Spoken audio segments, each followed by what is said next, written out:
This is Sunrise Extra, streaming live on Wave Now. Good morning. Happy Friday to I think we're supposed to be, should we walk over there?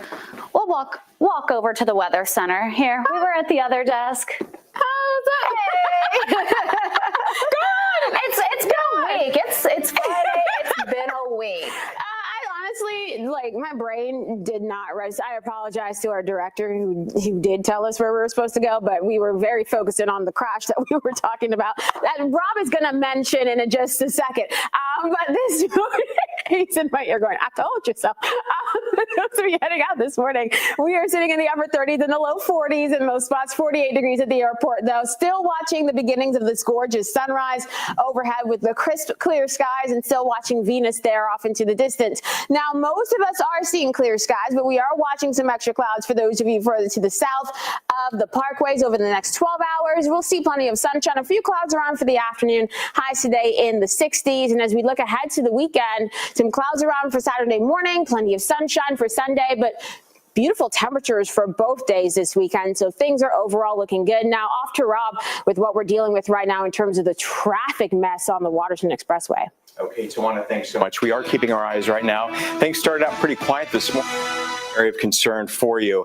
If you are heading out this way, we're talking about 264 West at River Park Drive. A one-car accident out there. Looked like it was a vehicle up on its side. It looks like they've gotten it back up on its side. We've got multiple first responders out in that area. We're talking about all right lanes and the right shoulder blocked. Again, you're looking at 264 West at River Park Drive. We are expecting this to be closed, it says, for at least an hour. I'm thinking now that'll be even longer. As you see the traffic lights start to build up in that area, a lot more congestion, folks trying to find their way to work, school, maybe an early appointment this morning. So you'll want to try to find an alternate route.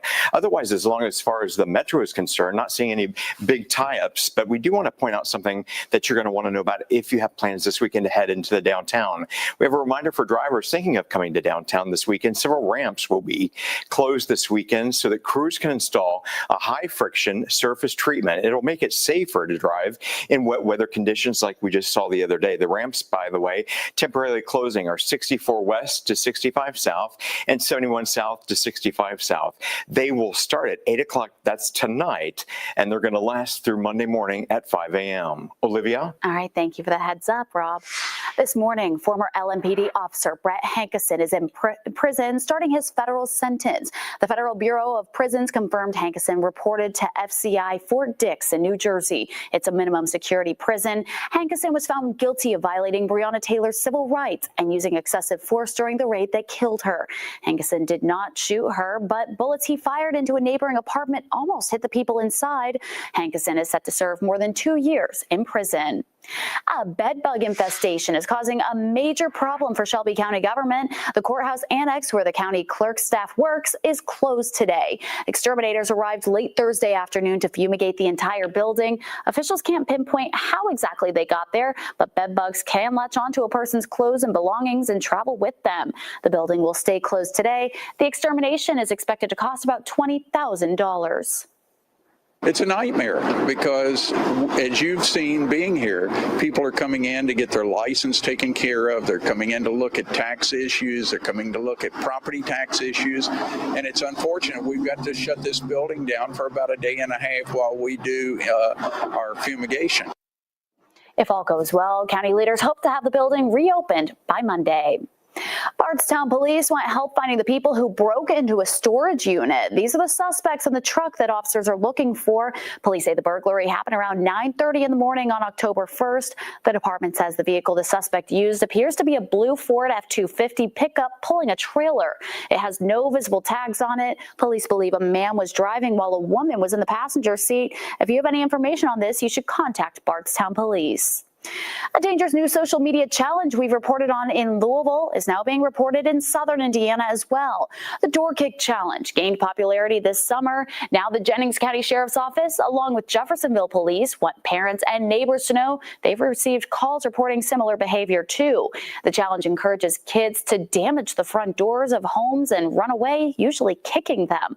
Officers add it's gotten more aggressive in recent videos, with suspects even firing airsoft guns into houses. They're urging parents to remind kids about the safety and criminal consequences this trend could have. Now, an update on a story we've been following on Wave News. It's also gaining national attention. This man, Ronald Exantis, is now back in custody. He's the man convicted in the 2015 stabbing death of a Kentucky boy. Exantis was arrested after police say he failed to register as a convicted felon in the state of Florida. Exantis was charged with stabbing and killing Logan Tipton in 2015. While he was found not guilty of the child's murder by reason of insanity, he was convicted on assault charges for stabbing other members of Logan's family.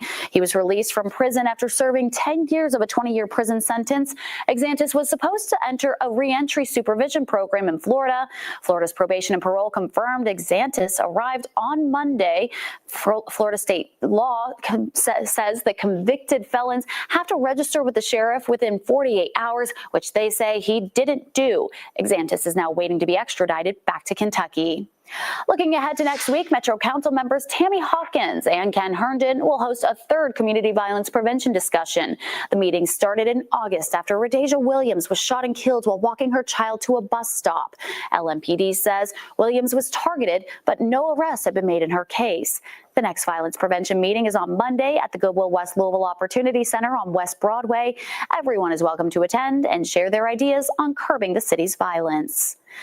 Today, Vice President J.D. Vance will make a visit to Indiana. He'll be there meeting with his fellow Republicans and tackling a hot-button issue, the possibility of redistricting in the Hoosier State. Wave News reporter Rob Wells is here with more. Rob. Olivia, good morning. The Vice President will once again meet with leaders of the Indiana Republican Party. Right now, Republicans control 7 of Indiana's 9 congressional districts.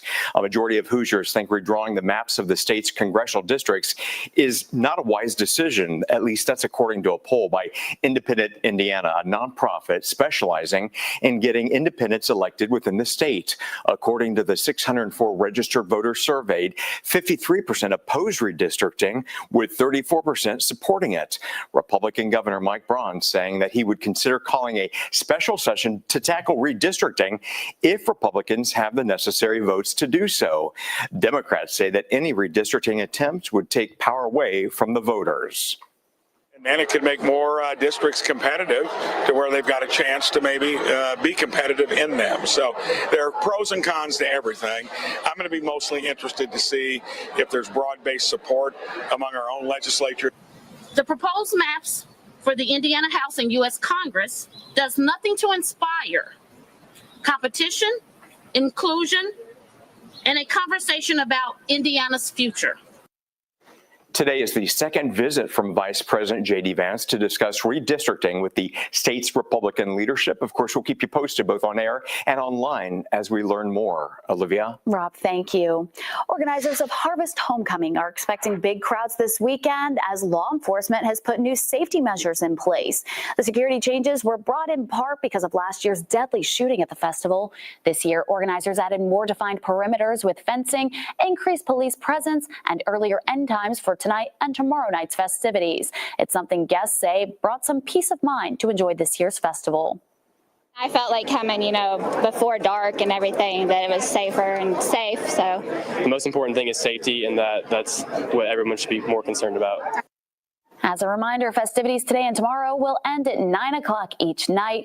The whole festival wraps up on Sunday. Well, we know there are a lot of amazing restaurants here in Louisville. After the break, Wave News reporter Marissa Berg will explain how you can support Louisville's Black-owned restaurants during 502 Black Eats Week.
Fall is here, and the warmer weather means it's important to take care of your pumpkins on your porch. Rosa Johnson is the founder of Pumpkin Posh in Sealy, Texas. She has spent the last few weeks arranging pumpkins on clients' porches. She says there are some things to keep in mind when you're purchasing and decorating those pumpkins. When you get them home, make sure you clean them and then dry them too, because moisture can cause the pumpkins to rot faster. If you plan on carving your pumpkin, try to wait a day or two before Halloween. And there's also something to keep in mind when you're buying them. You want to choose pumpkins that have a strong stem. The stem is the lifeline of a pumpkin. You don't want to grab it by the stem when you're picking it up. You want to kind of grab it from the bottom. Avoid choosing pumpkins that have bruises, cuts, any soft spots on them. The softer it is, it'll rot faster. You want to securely place them in the car so they're not bumping around and getting even more bruised. Experts say with proper care, your pumpkins can last you through at least Thanksgiving. I said I love to grab onto the stems, though, and just kind of swing them around as you're walking, you know. That's not the best thing for the pumpkin. As I've learned now, I will hold it by the bottom. But yeah I mean, got to take care of those pumpkins. Yeah, you definitely have to, especially with all the wild weather that we have coming up over the next 10 days. But at least that weather is overall pretty quiet. So the extra moisture is not something that you really have to contend with in terms of trying to rot your pumpkins faster, right? High pressure in control, watching a front off towards our northwest, and those showers and thunderstorms off towards Kansas City and parts of Illinois does look to fizzle before it reaches our area. So we're going to keep the dry, quiet weather for a little while longer. Most of us seeing clear skies, but we are watching a few clouds south of the parkways right now. But this, I'm just going to step out of the way for this one.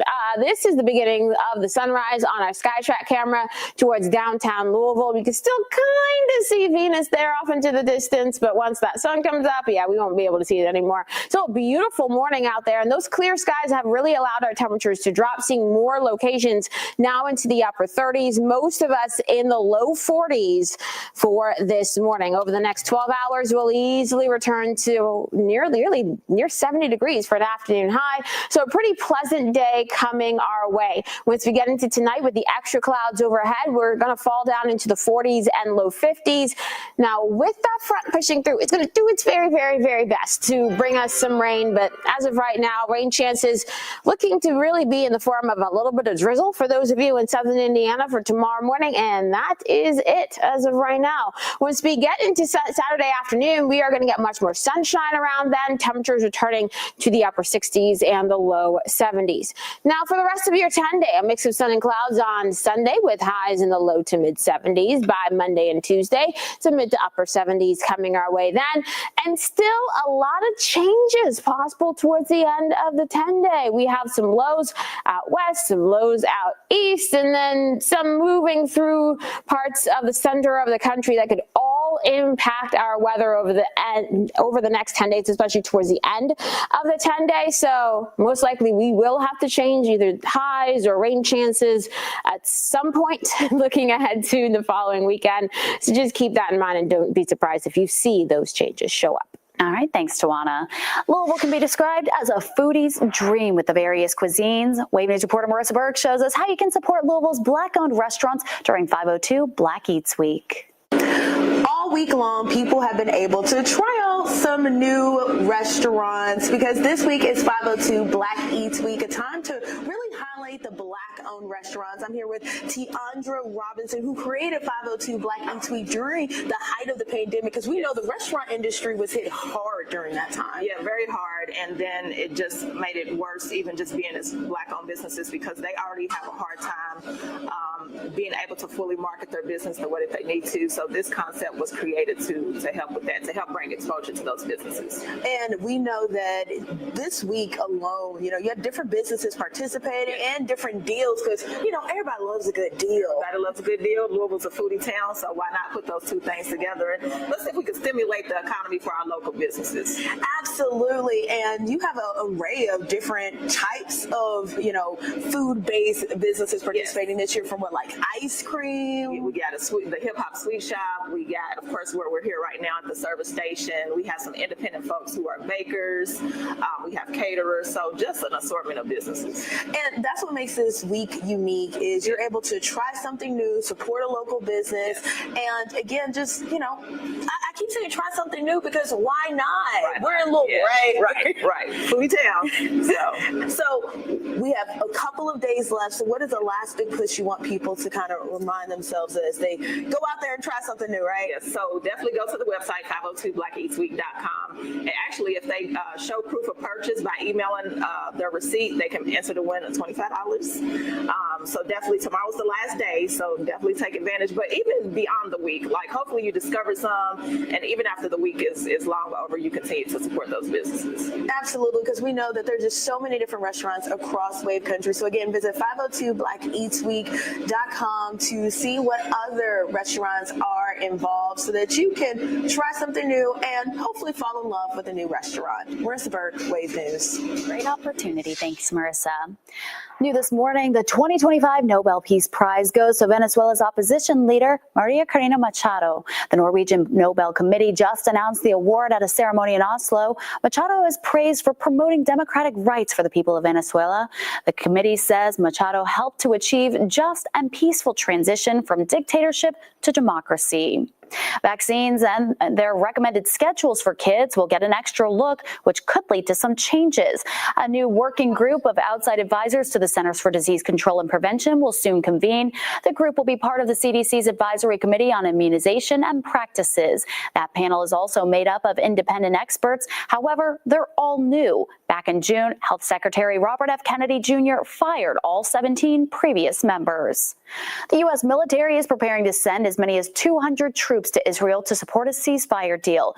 According to the U.S. officials familiar with the planning, the U.S. troops will help the International Stabilization Force, or ISF. U.S. troops will stay in Israel and not step foot in Gaza. They'll be tasked with supporting logistics, transportation, engineering, and planning from Israel. The troops will also make sure both sides of the war are upholding their parts of the agreement. Officials say troops could begin arriving immediately, with the effort being dubbed the Civil Military Coordination Cell.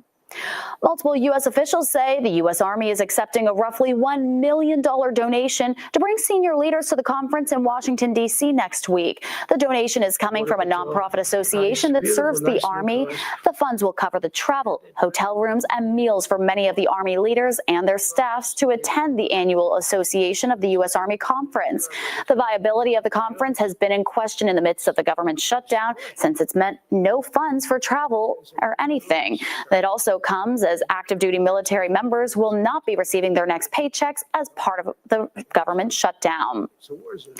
A group of Kentucky lawmakers came together to talk about the impact of artificial intelligence here in the Commonwealth. A wide range of topics were introduced, but the one that emerged was the use of AI chatbots in mental and behavioral health. These chatbots are seen as a promising solution because they're affordable, easily accessible on smartphones, and can be offered in different languages. Supporters argue these features make chatbots useful, especially in places where there aren't enough mental health professionals. But critics say guardrails on the technology are needed, especially with data collection. AI is not a licensed professional and does not protect the public. Unlike a licensed mental health professional, AI chatbots cannot recognize nonverbal cues, cannot escalate when a client is in crisis, and cannot be held accountable for harm. And yet these tools are being promoted and used in mental health settings across the country. The meeting came as a growing number of children use these chatbots every day to get emotional support and personal advice. The goal is to make recommendations for the state action on protecting children. The boys in purple and our ladies in lavender are both playing this weekend. Details about the games and a chance for a clinch of the playoffs after the break.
Racing Louisville will be playing at home to face off against the Chicago Stars tonight. And tonight's game will be Youth Sports Night, which means groups of 10 or more can get their team photos up on the video board.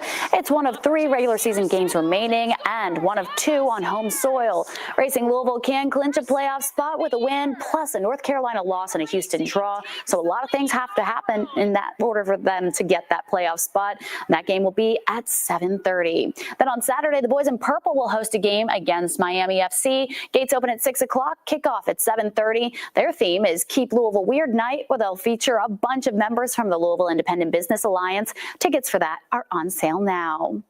Local McDonald's restaurants are doing their part to support the Ronald McDonald House. Restaurants collected donations during Digital Day in August, where a percentage of mobile app sales went to the Ronald McDonald House. Recently, they signed over a $38,000 check. The money will help support families needing services while their children are receiving care. Well, people looking to get out and enjoy the fall weather might want to consider a trip to Waterfront Park tonight. The Louisville Downtown Partnership is hosting their last downtown drive-in for 2025. They'll be showing Ghostbusters, perfect for Halloween season. The movie begins at sundown at the Brown-Forman Amphitheater, opening 1 hour before. Food and drinks will be available for purchase, and the downtown drive-in is free, so check that out tonight. That's all we have. Thanks so much for joining us for Sunrise Extra. Hope you have a great weekend.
This Wave News Update is sponsored by Oxmoor Auto Group.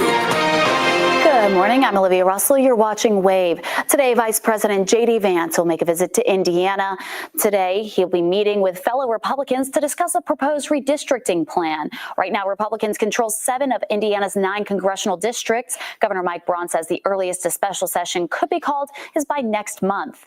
This is now his second visit with state's Republicans leadership. Here's Tawana taking us through the forecast today. And what we're seeing right now, quite a bit of those clear skies across the region, and that has led to some of those chillier temperatures. So we're sitting in the upper 30s and the low 40s in most spots, still holding on to 48 degrees right now at the airport in Louisville. So everything is off to a chilly start, and we could still see temperatures dropping a little bit more before that sun comes up in just about 30 minutes. But overall, we're just talking about the blue sky as you're heading out this morning, so that's looking pretty good. Clear skies in most locations, a few clouds south of the parkways. As we continue over the next 12 hours, we are going to return back to the upper 60s and low 70s for your afternoon high. So things are looking pretty warm overall, or pretty pleasant, I should say, overall, once we warm this afternoon. And as we look ahead to the next days. We're going to see those cool temperatures again for tonight. And then once we roll into tomorrow, talking about a little bit more of that warmth showing up in the forecast. So a lot to look at as we head over the next 10 days. We can certainly enjoy some of that pleasant weather while we have it as of right now. And then we'll continue to monitor things as we continue over the next couple of days. Rob? Okay, Tawana, thanks so much. Keeping our eyes on the roadways this morning. No major tie-ups to talk about this morning. We do have clear sailing out there, cleaning up an accident from earlier at 264, but that is opened up. If you have any other issues, we'll let you know about it this morning a little bit later.